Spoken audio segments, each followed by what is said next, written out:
የተወዳጁ አርቲስት ነጻነት ወርቅነህ የለቅሶ ስነ ስርዓት በአባቱ ትውልድ ሀገር በጋሞ ዞን በዛሬው ዕለት በባህላዊ ስነ ስርዓት ተከናውኗል። የሆነ የኛን ቤት ሊመስል የሚችል ሰው ሁሉ ሽሮ ሜዳ ላይ መቃ ስፈልግ ነበር። አሁን በጣም ነው ደስ ያለኝ። ለአርቲስት ሄኖክ ወንድሙ እንድታደርሱልኝ የምፈልገው ነገር አሁን ፈረጃ የሚለው ፊልም ሲወጣ ምንም ይሁን ተሰልፈንም ቢሆን ገብተን እናየዋለን። ቴዳ አማን ነው ወይ? ለስማማቺ ደስ ይላል እንዴ? እንደዚህ ላይፍ ደስ ይላል። የሆነ ሚሪንዳ የጠጣው ነው መሰለኝ። የተወዳጁ አርቲስት ነጻነት ወርቅነህ የለቅሶ ስነ ስርዓት በአባቱ ትውልድ ሀገር በጋሞ ዞን በዛሬው ዕለት በባህላዊ ስነ ስርዓት ተከናውኗል። የነጻነት ወርቅነህ አባት ወርቅነህ ምሩ ትውልድ ሀገራቸው በደቡብ ኢትዮጵያ ክልል ጋሞ ዞን ጨንቻ ዙሪያ ወረዳ ዶኮሎሻ መሆኑንም ያገኘነው መረጃ ያመለክታል። በተለያዩ ምክንያቶች ሳይለቀስ የቆየው የለቅሶ ስነ ስርዓት ቤተዘመድ ባቀረቡት እርማችን ናውጣ ጥሪ መሰረት በዛሬው ዕለት ወንድምና እህቱ በተገኙበት በባህላዊ ስነ ስርዓት ተከናውኗል። የነጻነት ወርቅነህ አባት ወርቅነህ እምሩ በልጅነታቸው ወደ አዲስ አበባ ለሽመና ወጥተው ባለመመለሳቸው ቤተዘመዱ ሳይታወቅ መቆየቱንም ያገኘነው መረጃ ያመለክታል። ታዲያ በዛሬው ዕለት እንግዲህ በዶኮሎሻ በተከናወነው የለቅሶ ስነ ስርዓት ቤተዘመድም ትውውቅ አድርገዋል። ተጨማሪ መረጃዎችን ቀጥሎ የምናደርሳችሁ ይሆናል።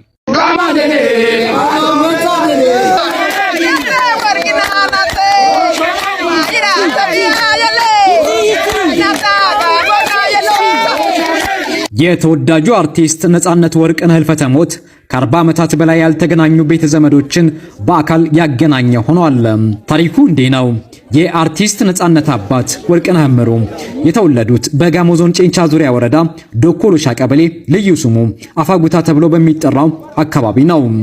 የአርቲስት ነጻነት አባት ሻምበል ወርቅነህ እምሩ በአፍላ ዕድሜያቸው ለሽመና ስራ ወደ አዲስ አበባ ያቀናሉ። በወቅቱ ሻምበል ወርቅነህ እምሩ የሽመና ስራን ትተው ሀገራቸውን በውትድርና ለማገልገል ይዘምታሉ። ጓደኛዬ ነው፣ አብረን አንድ ቤት እንኖራለን። ወታደር ሆኖ ሄደ በኋላ በጣም የምንዋደድ ጓደኛ ነን፣ አንለያይም። አብረን እዚህ እረኛ ሆነን ኖረናል። ለሸማ ስራ አብረን ሄደናል። በውትድርና ላይ ሆነው 4 ልጆችን ወንደሰን፣ ታጠቅ፣ መሰረትና ነጻነትን የወለዱት ሻምበል ወርቅነህ እምሩ ልጆቻቸውን ጋሞ ዞን ከሚገኙ ቤተዘመዶቻቸው ጋር ሳያስተዋውቁ ቀርተዋል። ሁሉ ጊዜ በቃ ወስዳችኋለሁ ነው ወስዳላችሁ ነው የሚለው። ኡራኤል ቤተክርስቲያን የጸሎት ፕሮግራም ነበርና የሆነ አንድ አጭር ልጅ ጀርባ ይነካኝና ስልክን ስጠኝ፣ ከደቡብ ነው የመጣው ታዲያ ከደቡብ ነው የመጣው፣ ስልክን ስጠኝ ሲለኝ ሰጠሁት። ምናልባት ምን ሊፈጠር ይችላል ብዬ ሰጠሁት። ከዛ በኋላ ነው ሃሌሉያ የተደዋወልን በአጋጣሚ ወዲያውኑ ለቅሶ እንደሆነ ልመጣ አስበን ነበረ። መሃል ላይ የሚዲያ ግጭት ተፈጠረ። ያንን ነገር ለማስተካከል ስንር ያው ጊዜው እግዚአብሔር የፈቀደው ዛሬ ስለሆነ ዛሬ መጣን። ተወዳጁ የኪነ ጥበብ ባለሙያ ነጻነት ወርቅነህ ህልፈት ከተሰማ ወዲህ ቀደም ሲል አባታቸውን ያውቁ የነበሩ ሰዎች በክፍለ ሀገር የሚገኙ የአርቲስቱ አባት ቤተ ዘመዶች እርማችንን እናውጣ በማለት በጠየቁት ጥያቄ መሰረት የአርቲስት ነጻነት ወርቅነህ የለቅሶ ስነ ስርዓት በአባቱ ትውልድ ሀገር በጋሞ ዞን ጨንቻ ዙሪያ ወረዳ ዶኮሎሻ የነጻነት ወንድም ወንደሰንና እህቱ መሰረት በተገኙበት በባህላዊ ስነ ስርዓት ተከናውኗል።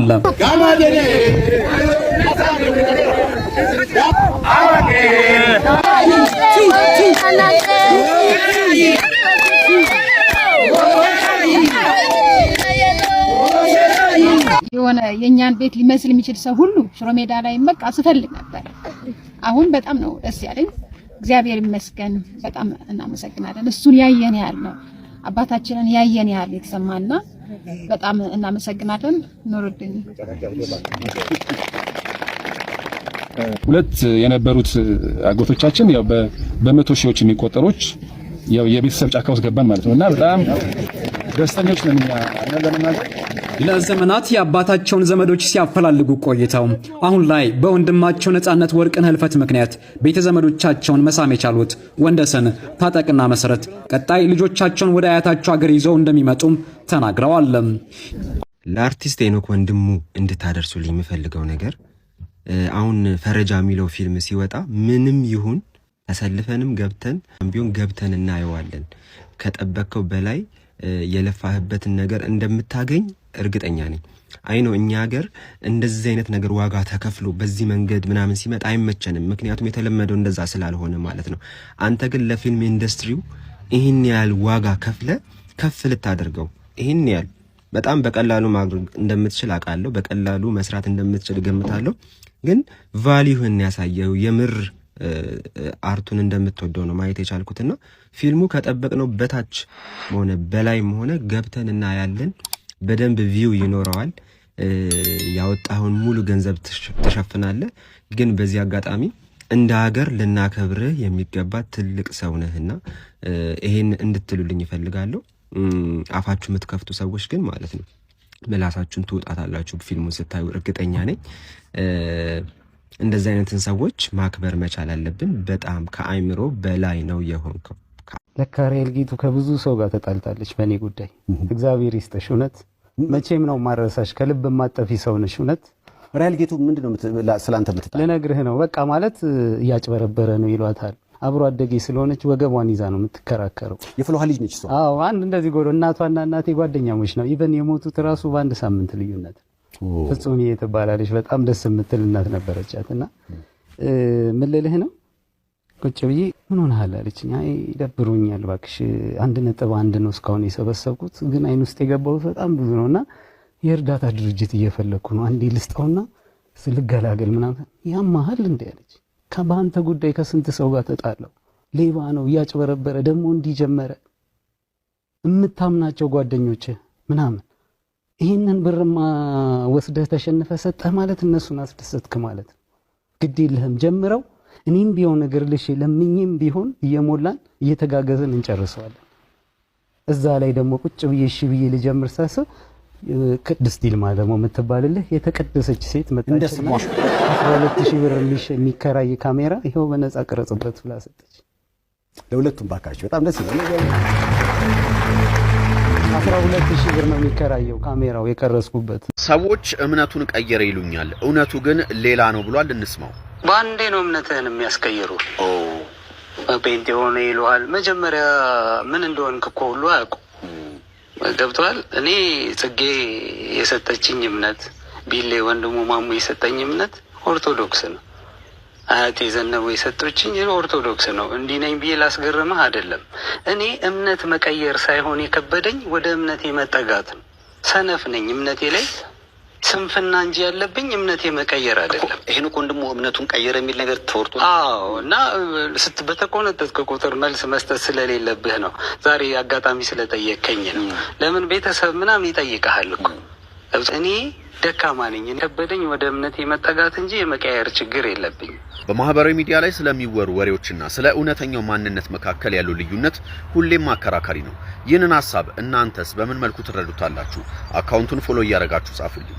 ሄኖክ በቃ በዚሁ ይቀጥላል ወይንስ እየወፈረ ያ በፊት ኢንተርቪው ያደረኩት ሄኖክ ይመጣል?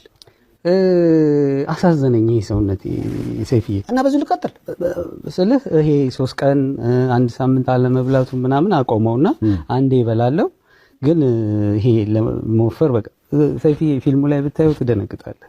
እውነት ማለት እኔ እንጃ አሁን መገመት እንዳይሆንብኝ መጠቆም እንዳይሆንብኝ እንጂ በቃ ሌላ ነው ብታይ። በቃ ልክ ኤዲት አድርገን ምናምን ተስነል ቤት ገብቼ የምሬን ነው የምነግርህ። እውነት ለማስገረም ምናምን አይደለም፣ በጣም ይሰማኛል። ልክ ነኝ ማለት ነው እላለሁ። በቃ እኮ ማለት አሁን ራሱ ዝም ብሎ ቢወጣ ልክ ነኝ ደስ በይ መገላገል አለ። በቃ ያስደነግጣል ነው የምነግርህ። እንኳን ዋጋ የከፈልኩኝ ለዚህ ሁሉ ነገር የህዝብ መታመን ነው አሁን እንደዚህ ያደረገኝ ነው እኮ። የከፈልከው መስዋዕትነት አለ፣ ያኛው ሄኖክ አለ። ግን ለፊልም ብለህ ከስታ አውርደኸዋል። ስለዚህ ይህ ገጽታ በጣም ጥሩ አይደለም እያልኩ አይደለም፣ ግን እድሜህን አይወክልም የሚል አስተያየት ስላየው የሆነ የበደልከው ማግኘት ያለበትን ነገር ያላገኘ ሰውነት እንደሆነ ለምሳሌ 50 ሴንትም ሆነ ማቲው ማከናዊ እኮ ፊልማቸውን ከጨረሱ በኋላ ወደ ቀድሞ ማንነታቸው በገጽታ ተመልሰዋል። ሄኖክ ይመለሳሉ። ያኛው ላይ አልደርስም፣ ግን ይሄ አሁን 60 ላይ አልቆይም 70 ምናምን እገባለሁኝ። ግን ይሄንን አስጠብቄው ነው። ይሄ ወፍራሙ ትርፉ ነገር ምናምን አይኖርም። አሁን የሆነ ፎቶ ብትከፍት እዚህ ጋር የነበረኝ ወይ እዚህ ጋር የነበረኝ ስጋ እኮ እዚህ ጋር የለም እንዴ። በጣም እዚህ ጋር እንዲወጡ ምናምን በጣም ማለት በጣም የድሮ ፎቶዎችን ሳያቸው ምናምን በጣም ያስደነግጠኛል። ስለዚህ ይሄ ጉንጭ መቼም አይመጣም። አታዩም? ፊቴ እኮ ጠማማ ነው። በዚህ ይሄ እንዲህ ነው የሚመጣው የነበረው አየው። ይሄኛው ደግሞ ግን ቀጥ ያለ አየው። ስለዚህ ትርፍ ነገር አይገባህም ያያል። ስለዚህ ትርፉን አስወግዶ ሄኖክ መካከለኛ ሆኖ ይመለሳል። አንድ ፊልም ለመስራት ብቻ 41 ኪሎ መቀነስ፣ አካውንት ላይ 12 ብር ብቻ እስኪቀር መራቆት፣ ይህ የሁላችንም ተወዳጅ ተዋናይ ሄኖክ ወንድሙ ለሙያው የከፈለው እብደት የሚመስል መስዋዕትነት ነው። ለፈረጃ ፊልም ሲል ለ6 ዓመታት ስራ ሳይሰራ ቆይቷል። መኪናውን ሸጧል። ለ3 ዓመታት በእግሩ ተራምዷል። ለፍላጎቱ በቸገረው ህዝብ መሃል ገብቶ ብር አምጦ ማለት ስላልፈለገ አካውንቱ የመጨረሻ ደረጃ እስከሚደርስ ድረስ ለብቻው ተጋፍጦታል። አክተር ያለ ኦዲየንስ ባዶ ነው ብሏል። ዛሬ ከሰይፉ በኢቢኤስ ጋር ባደረገው ቆይታ ሄኖክ ሶሻል ሚዲያ ላይ የሚሰጡት ኮሜንቶች ሁሉ እውነት መስለውት በሶስተኛው ቀን ብሩ ይሞላል ብሎ አስቦ ነበረ፣ ግን አልሆነም። ፊልሙ የሚጀምረው ድምፃዊ ኬኔዲ መንገሻ በሞተበት ቀን ነው። ያንን ገጸ ባህሪ ለመላበስ ሲል 60 ኪሎ መሆን ነበረበት። ከሰዎች ጋር እየተጣላ እንኳን ምግብ አልበላም ማለት ጣፋጭ ነገር ባፎ ይዞረው ከ3 ዓመት በኋላ ነው። ሰው ፊት ቁጭ ብሎ መጾም ምን ያክል ከባድ እንደሆነ አስቡት።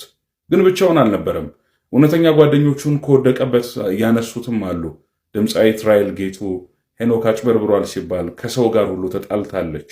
ዳይሬክተር ቅድስት ይልማ በቀን 12000 ብር የሚከራይ ካሜራ ለ3 ወር በነፃ ሰጥተዋለች። ቦክሰኞቹ ቤተሰቦቻቸውን ትተው 4 ዓመት አብረውት ቆይተዋል። አሁን ሄኖክ 35 ዓመቱ ነው። ግን የኖርኩት ይችን 5 ዓመት ብቻ ነው ይላል። ፈረጃ የተባለው ይህ ድንቅ ፊልም ኤዲቲንጉ አልቋል። ከ2 ወር በኋላ ለእይታ ይበቃል።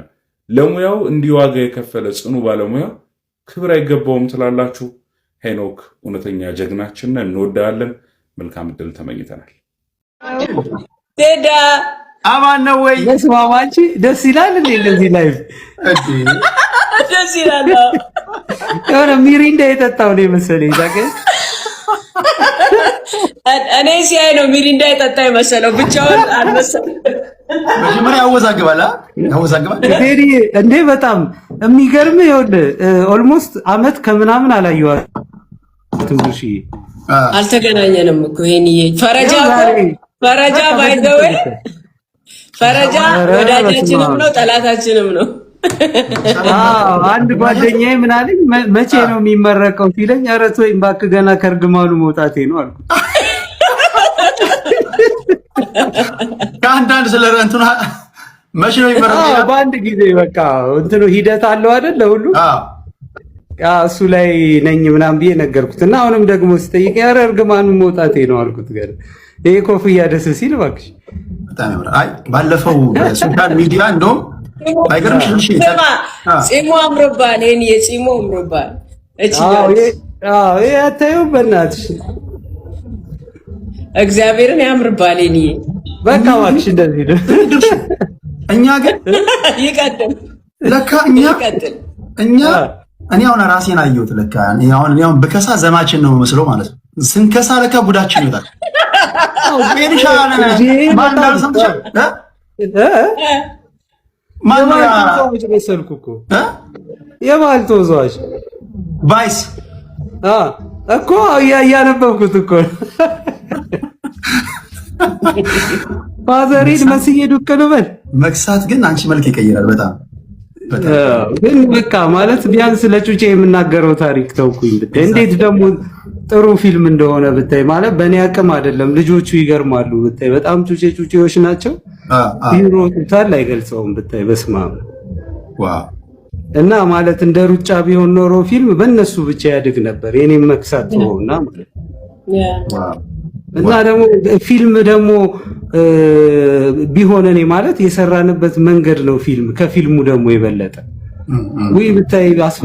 ሲሚንቶ ላይ የተኛው አሁን እንደዚህ ብነግርህ ለማስገረም ነው የሚመስለውና በቃ በጣም ብታይ በቃ ቻሌንጁ ከባድ ነው። እሱ ላይ ደግሞ የኔን አስበው በቃ የኔ ሰው ማየት ምናምን በቃ ያንዳንዷ ጉርሻ እኮ በቃ ሌላ ሰከከን ነች። አሁን እንደዚህ ገዳም እንደገባ ሰው ነው የጠፋው። ይሄኔ በቃ ቀረጻ ላይ ነው፣ ሁልጊዜ የሆነ ኤዲቲንግ ላይ ነው፣ የሆነ ቦታ ይሄዳል በቃ ምናምን እና አንዳንዴ የሆነ ማለት ነፍሱንም ነው በቃ የሰጠው በአጠቃላይ በእውነት አንዳንዴ ሁላችንም የምንወደውን ነገር ስንሰራ የሚያኖረንን ነገር ይዘን ነው ፓርታይም ላይ የምንሰራው። ሄኒ ግን ሁሉን ነገሩን ጥሎ ነው የገባውና እኔ በስማ እኔ ብሩ ራሱ እንዴት እንደበቃው አላውቅም። ምን አይነው ብዙ ነገር ላይፉ ላይ ብዙ ነገር ገጥሞታል። ንብረቱን ሽጧል፣ መኪኖቹን ሽጧል ምናምን ነገር በቃ ይሄን ያህል ለምን ምናምን ትላለህ አንዳንዴ። በቃ ተጎዳ በጣም ብዙ ጊዜ ተቆጥተኛለች በዚህም ጉዳይና በእውነት እንትን ይሄንን ሐሳብ ሳነሳው ያኔ ጊዜው ደግ ነበር። ያ 5 ዓመት ምናምን አስበው አሁን ለቀረጻ ከፕሮዳክሽን ጋር ምናምን ሆነ እንጂ 3 ዓመት እኔ ልብ ውስጥ ይሄ ነገር እንትን ካለ ስራ የመጨረሻ ፊልሜን የሰራው ቴዲ 7 ዓመት ሆነኝ። ከመጨረሻው ሙቪ ጀምሮ ነው በቃ ስለዚህ ጉዳይ አንድ ኢንተርቪው አየሁና ቁጭ ብዬ የቦክሰኛ ታሪክ በጣም ልቤን ነካው እና አሁን ማልነግርህ ሁሉ ማለት ከአባቴ ጋር ሁሉ አገናኝቼዋለሁ። ፊልሙ ሲወጣ ነው ወደፊት ቁጭ ብለን የምናወራበት። ስልህ መናገር የምፈልገውን ተናግሬያለሁ። ያኔ 3.2 ምናምን ነበር በጀቱ። ከዛ በኋላ ብጠብቅ ይሄ በጣም ማለት የሶሻል ሚዲያውን ሳየው ምን ስል ሄንዬ ጎበዝ ምናምን ሲሉኝ ሁሉም ሰው የሚወደኝ ነበር የሚመስለኝ እና ዛሬ ጠይቄ ነገ ሞልቶ በአንድ ወሩ ፊልሙን ጨርሼ ሌላ ሁለተኛ የህዝብ ፊልም እሰራለሁ እሱን ባተረፍኩበት ብዬ ነበር የማስበው። ኮምፕሊትሊ ስታክ አደረገ። ልክ 1 ነጥብ ምናምን ላይ ስታክ አደረገ። ከዛ በኋላ እንጀምረው ተባለ፣ ተጀመረ ምናምን 3 ሚሊዮን ምናምን ደረሰ። ከዛ በኋላ ጸጥ ተባለ። ሁሉ ነገር ያሰብኳቸው ነገሮች ተዘጉ ምናምን። አንዱ ባለሙያ ሲሄድብኝ አንዱ ሲመጣ ምናምን ፋይናሊ በቃ የመኪና ጥያቄ ነው እሱን ወጋሁት ማለት ነው። ታስታውሳታለች ድርሽዬ ከአምቦ የምትታይ ቀይ መኪና ነበረች። ቴዲ እንደለበሳት አይነት ቲሸርት ቴዲ መኪናዬ ደግሞ እኮ አዲስ ናት። እግዚአብሔርን አዲስ ናት መኪና ወጋው ታውሸት ቆጣ መጨረሻ እንዴት ተመጣጣኝ እግዚአብሔር ሄኖክ ሳይነግረኝ እኔ ከጀርባ የሰማሁት ነገር ነው ይሄ። በቃ ሄንሻ ሪሊ በተለይ በቃ ኢንቨስት ማድረግ አለብን። ነገ ይሄ ልጅ ይሄን ያህል ዋጋ የከፈለ ልጅ ነው። እኔ የተሰማኝ ነው ገባሽ? ለመተቸትም ለማወደስም እኮ የሆነ ፓርቲሲፔት ማድረግ አለብን አይደል? ይሄ ልጅ በተለያዩ መንገዶች ሰፖርት ያደረጋችሁ ሰዎች እግዚአብሔር እናንተ ቀናነታችሁ አይጓደል። ሄኒ እኛን ነው ወክሎ የሰራው። ፊልሙን አላየሁትም፣ ግን ይሄኛው አሁን ገጽታውን የለቀቀበት መንገድ ልክ እኛ ቦክሰኞች ወደ ውድድር ስንገባ ያለን መልክ ይሄ ነው። ውድድሩ ስንገባ ያለን መልክ ትክክለኛ መልክ ይሄኛው መልክ ነው። ያ ማለት የሚመጣው ግን ምግብ ለ24 ሰዓት እናቆማለን። የረጅም ጊዜ ትሬኒንግ ነው የምንሰራው። በጣም ከባድ ትሬኒንግ ሰርተን ነው እዛ ሪንግ ላይ የምንመጣው እና ውሃ እናቆማለን። ጓደኞቻችን መጫወት እያለብን ከጓደኞቻችን ጋር ከፋሚሊዎቻችን ጋር እንለያለን። መብላት መጠጣት እያለብን ያንን ነገር ሳንቲም አቅሙ ኖሮን እንኳን ያንን ነገር እንከለከላለን እና ሄኒ አስመስሎ ሳይሆን ሆኖ ነው ይሄኛውን ስራ እየሰራ ያለው። በእርግጥ በደንብ ወዳጄ ነው፣ ደጋፊ ነው። በብዙ ነገር እሱም የሚያግዘኝ ልጅ ነው እና ይህን ፊልም ብዙ ዋጋ እንደከፈለበት በጣም ሁሉም ሊረዳ እፈልጋለሁ። አብሶ ደግሞ በቦክሰኞች ፊልም ሄንዬ በጣም ትልቅ ስራ ነው ያሰራኸው። ፊልሙን እስካየው ጓጉቻለሁ እና አሁንም ቢሆን ከጎንህ ነኝ ባለው ነገር ሁሉ እግዚአብሔር ያክብልህ። በጣም ደስ ይላል። እናንተም ቢሆን ለዚህ ጀግና በተቻላችሁ አቁም እንድታግዙት የአክብሮት ጥሪ ነው። ልጄን 2 ዓመት አላየኋት። በነገራችን ላይ ለማን አሁን እንደዚህ እንባ የሚመጣው ምናምን ለማስገረም ምናምን አይደለም፣ ስለተገላገልኩኝ ነው። አሁን እኔ እየተነፈስኩኝ ነው። ለኔ እቺ የተቃቀፍናት ሞመንት ላይ ነው በቃ ፊልሜን ላይፌን የጀመርኩት። አሁን 35 ዓመቴ ነው የኖርኳት። እቺ 5 ዓመቷን እቺ ኖርኳት ምላት በጣም ብዙ ቻሌንጅ ነው ያየሁት።